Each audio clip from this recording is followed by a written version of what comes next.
Hey everybody, Aigey here, and welcome to the next episode of Objectives Over Kills. Today we're going to be talking about my absolute favorite champion, Zyra. A lot of you guys have been asking me, oh my gosh, how do you play Zyra? How do you do it? How do you play her to support?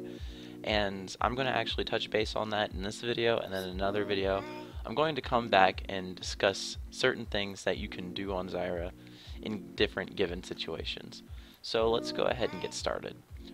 Zyra is my absolute favorite support champion. She is a quote-unquote support, because I feel a true support would be something like Janna or Nami.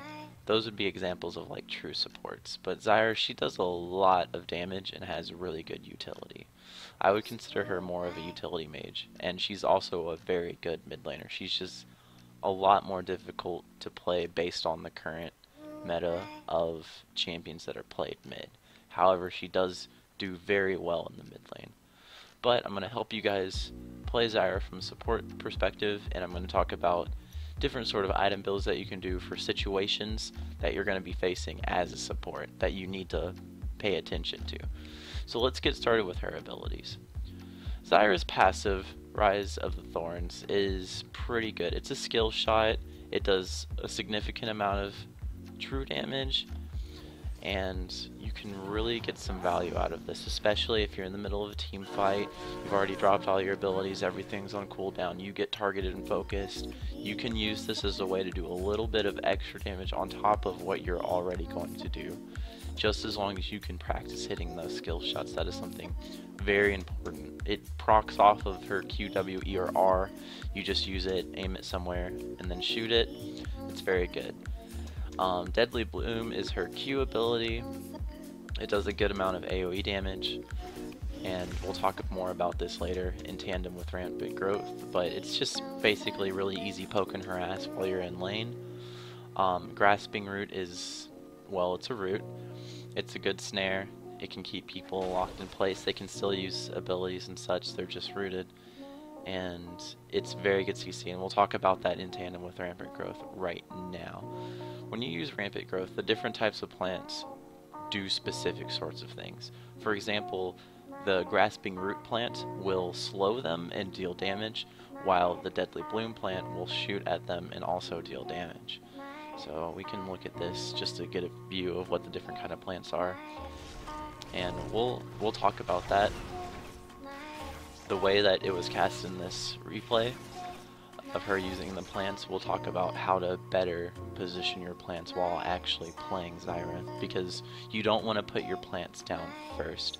For example, with the Grasping Root, what happens is the champion will take immediate aggro. The champion that you've rooted will take immediate aggro to your plant, as opposed to another source like a minion or you, which your plant can deal extra damage than you can since it's specifically in their face.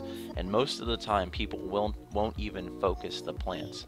That is why I will discuss the way I level up Zyra's abilities in the way that I do. But for now, this is just a good example of what not to do. I mean, yes, you can queue up your plants, and I do that a lot of the times. When you have two plants in your inventory, you can queue them up, you can put one down and leave one in your inventory, and just have a constant stream of plants going. That's what you want to focus on, is just the maximum amount of plants you can have out while having one for safety. For example, if you're playing against a Thresh or a Blitz, I will go over that when I make the second part of this video. Now, let's talk about her ultimate. Her ultimate is something that does a large massive AoE knockup. However, if you have plants out, not just the Rampant Growth seed, but the plants, as in the Deadly Bloom plant or the Grasping Roots plant, you can get a lot of extra damage because it'll increase attack speed and increase damage for both of those different types of plants, and deal a significant amount of damage. Zyra's damage, at least from what I've seen, comes primarily from her plants and her abilities, because they're all AoE. All of them are AoE, high base damage abilities, and depending on how you use those in bot lane will give you enough poke to allow your AD carry to farm safely without them having to do much other than sit back and just farm. You should be able to, at at least level 3, poke both the enemy AD carry and support out of being able to farm, depending on the specific different kinds of matches that you'll be faced with. So let's talk about some different kinds of builds that you can do on Zyra.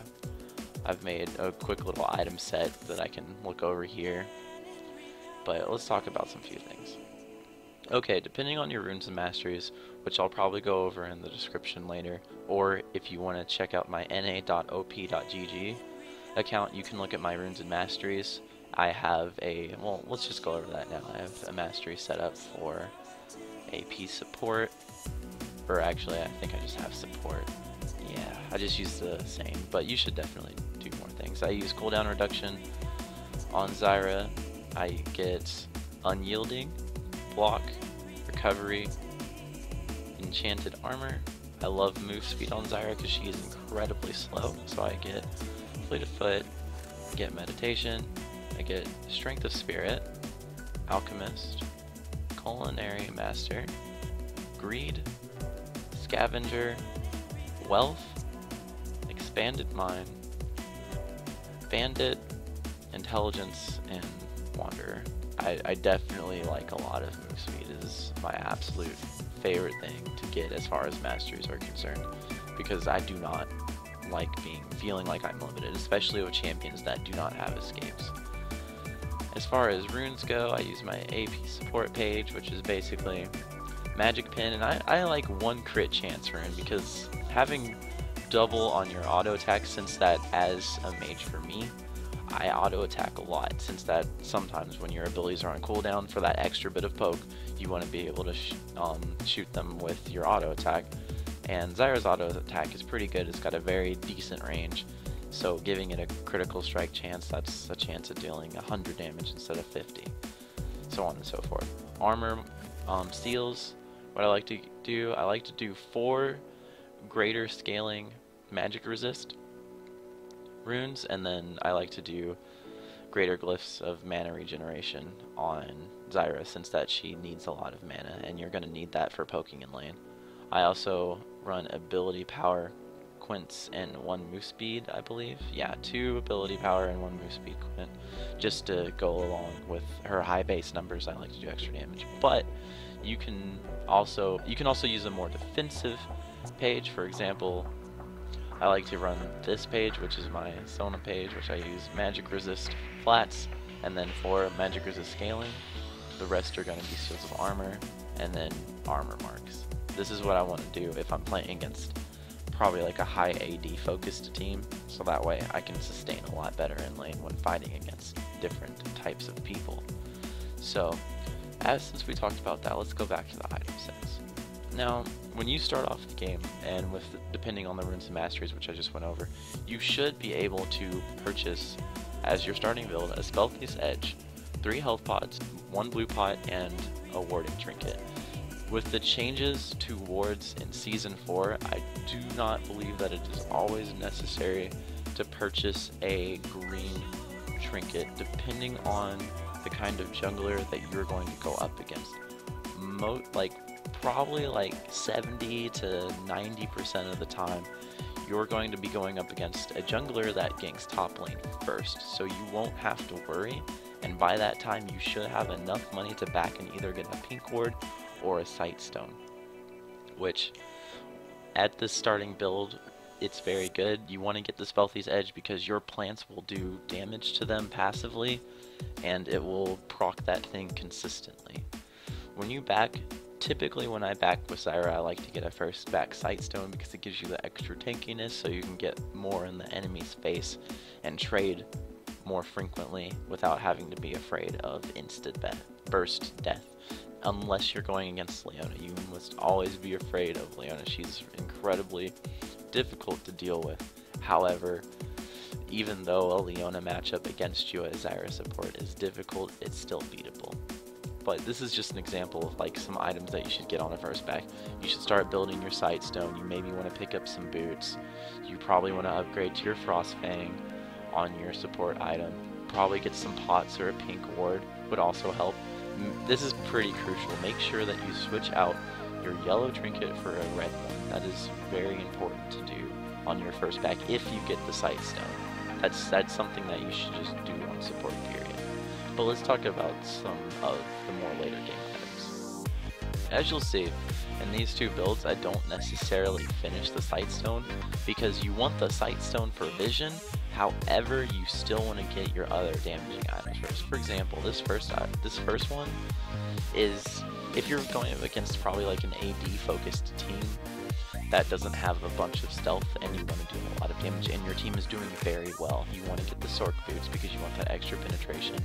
You want to get the Leandry's Torment so you can counteract healing or any sort of effects that would increase the health of other champions. That's something you want to definitely pay attention to when you're building. You want to see what kind of champions you're going up against. Like, if you're probably going to build Leandry's on Zyra consistently anyway, but when it comes to seeing how much people heal or what you need, the Leandry's Rylai's combo is very significant. It'll give you tankiness and it'll give you more utility on top of what you already have. And obviously Frostfang is very good. It's extra damage. This build right here is very powerful on Zyra, especially from a support perspective. If you're building this much damage on a support, then you're doing very well. The second offensive build is something more towards stealth champions. For example, if you're fighting against a Twitch or a Rengar or a Shaco and you're afraid about the position of where your team is and you don't know where that champion is, you're going to want to pop your Twin Shadows because you're going to want them to go scout out and give you an idea of where the closest champion to you is. If you see those ghosts, if you're on purple side and you're running down towards blue and you see those ghosts run back up towards your red and it's not warded, there's probably a Rengar or an Evelyn or someone there and you need to get out. And you need to alert your team there's something coming, we need to be careful. Frost Queens is definitely good against champions like Rengar or Twitch or anybody like that. Twin Shadows is definitely good. Upgraded Red Trinket, you want to make sure you upgrade to the Red Trinket and encourage your team to upgrade their Warding Totem to the Greater Vision Totem so they have that pink trinket. That's very crucial, especially against champions like Akali. You don't need to keep buying pink cords, you can just use this instead and pick up some kills that would otherwise be very difficult to plan for. Also, another tip that I'd like to give from a perspective as a support main is when you're playing against any sort of stealth champion such as Rengar, Shaco, Evelyn, anyone like that, ward their jungle camps. You have to. In my most recent Epic Friend Time video, it was high elo when we were going against a Diamond 3 Rengar jungle. I was constantly warding, which you don't see in the video very often, but I was constantly warding their red buff and his blue buff because I did not want him to A, have those buffs, or B, come to my lane and gank me. Those are the two crucial things, so that you can say, you can even tell your jungler, hey, he just did red, he's gonna come bot lane because we're pushed past river. That's the sort of things from a support perspective that you need to pay attention to, and it'll help you later on down the road as you climb the ladder, if you so desire to do so. If you just want to improve your game, then of course this is more helpful information, but if you want to climb the ladder, then this is crucial information. This is stuff that you should know about, that you should do, and that you should incorporate to what you do. But you need to do so safely. Zyra has a very safe warding mechanism. She has her W. You can put a plant down to check a bush before you run to it, so that way you're still out of range of any major sort of AoEs that would come out and kill you, aside from, of course, a Leona ulti, which is going to destroy you, of course. Now, aside from that, let's talk about some more things about these offensive builds. They're both very good. They do highlight lots of damage. I only suggest them if you're winning very heavily. I also suggest Home Guard because you may need it depending on how much time you spend going back to base. Moby Boots are also good. They're just fine on Zyra since she's so slow. If you're winning your lane early, you can roam mid, which will help your mid laner. You want to help the other lanes win their lane as well. Once you're winning your lane, you need to see everything that you need to do. It's very situational. You need to make sure that you have dragon control. Make sure you take those towers first before you take dragon. Try not to take a tower too early when you can starve the enemy AD carry for experience.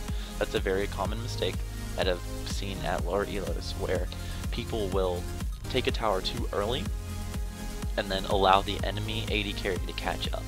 That is exactly what you don't want to do. You want to starve them of any sort of XP or money that they could possibly get from farming. And if you kill the tower at like 7 minutes and they're under their tower and they freeze it, they're gonna freeze it all the way back up to your tower, and there's no way that you should allow. It's basically like saying, oh, I won the way.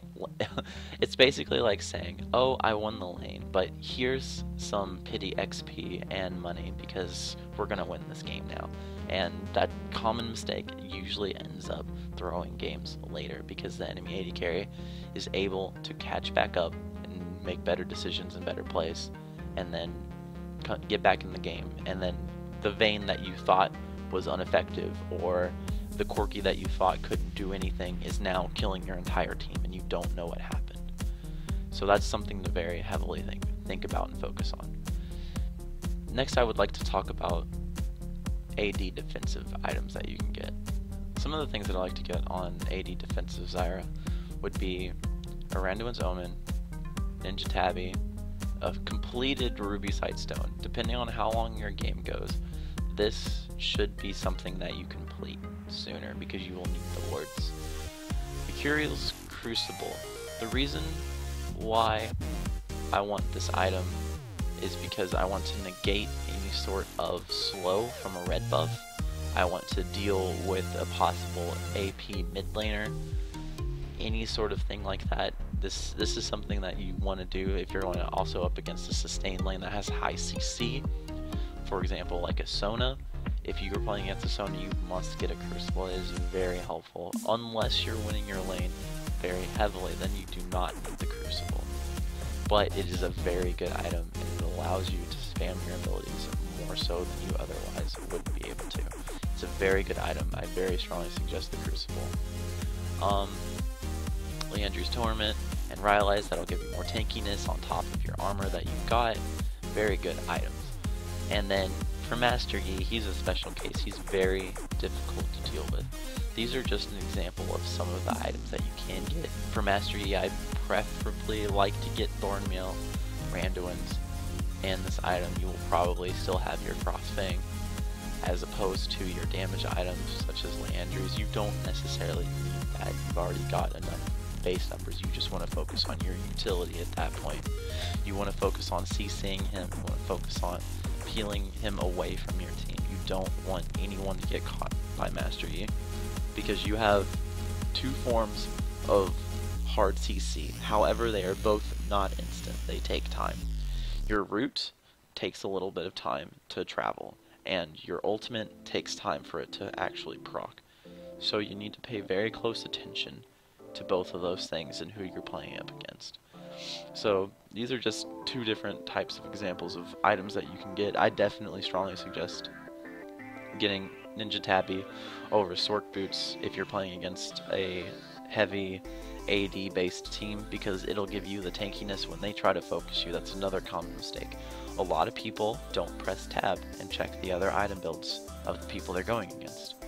If you're going up against a Master Yi, or if you're going up against Yasuo or anybody that's just a significant amount of AD, what you really need to do is make sure what they're building is a significant amount of AD, or they're not doing something crazy like AP Yasuo mid or something like that. You need to be sure that what you're building is correct for what you're fighting against. Randuin's Omen, the slow doesn't really do anything against him. However, Exhaust is very good against Master Yi since it halves his damage. Even though he still can't be slowed, half of his damage is suddenly gone, which is still helpful.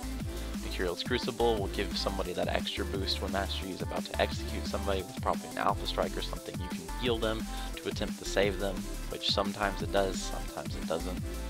Also, Thornmail against Master Yi is great since he's heavily reliant on auto attacks. So those are just some things that I suggest. As far as going against an AP heavy team, I didn't really set up things, but we can do some things with that. There are some items that I really like on Zyra. For example, my favorite items on Zyra as far as resistances goes would be the Crucible against a heavy AP team that's in the build already. Another item is actually Abyssal Scepter that I like. It builds out of Negatron Cloak and a Blasting Wand. It's a pretty good item. It gives you 70 ability power, 45 magic resist. On top of that, you can also get an Aegis, which also builds out of the Negatron Cloak. So just in case you're going up against a heavy AP team, you can get the Locket of the Iron Solari, which will later help you against that heavy AP team. For example, a Fizz, if you're afraid that he's going to constantly blow you up, because assassins will focus you, because when you're playing Zyra, you are the low mobility, squishy support that can easily die. And if you don't build resistances against, let's say, a Fizz or a Zed, then you will continuously blow up and your team may or may not get very frustrated with the amount of deaths that you have. Or, of course, if you outplay people and you're doing really well, then of course you're going to not have to consistently build such items. However, I very strongly suggest making these purchases regardless if you're winning or losing. It's just a matter of, if you're winning, go for the Abyssal Scepter. If you're losing, go for the Locket of the Iron Solari. It's just the build order in which you build the items is very important and crucial. Build order and item building, runes and masteries are very important for when you're playing this game, especially if you want to progress in the ladder. You have to know your matchups. You have to know what you need and what you don't need, and what's going to be beneficial and what's going to destroy you because you built it. Things like that you really need to pay attention to. Alright guys, thanks for watching. That concludes this episode and this short tutorial guide for builds on Zyra. In the next video that I make for the Zyra guides, I will discuss some of the things that you want to do in-game, and later I may even combine both of these videos. But for now, this is just a short guide that I wanted to upload for you guys, so you could have something to look over and watch and try out for a bit for yourself, and then later I would give you another video to show the things that I do when I play Zyra. Thanks for watching guys, I appreciate the likes, subscribes, comments, and everything below. If you have any suggestions, I'm also thinking about starting to play some other games aside from just League of Legends, so that way just do more commentary for different games. If you guys are interested in stuff like that, just let me know. Alright, I'll see you guys next time. Oh god, he's gonna eat me! No!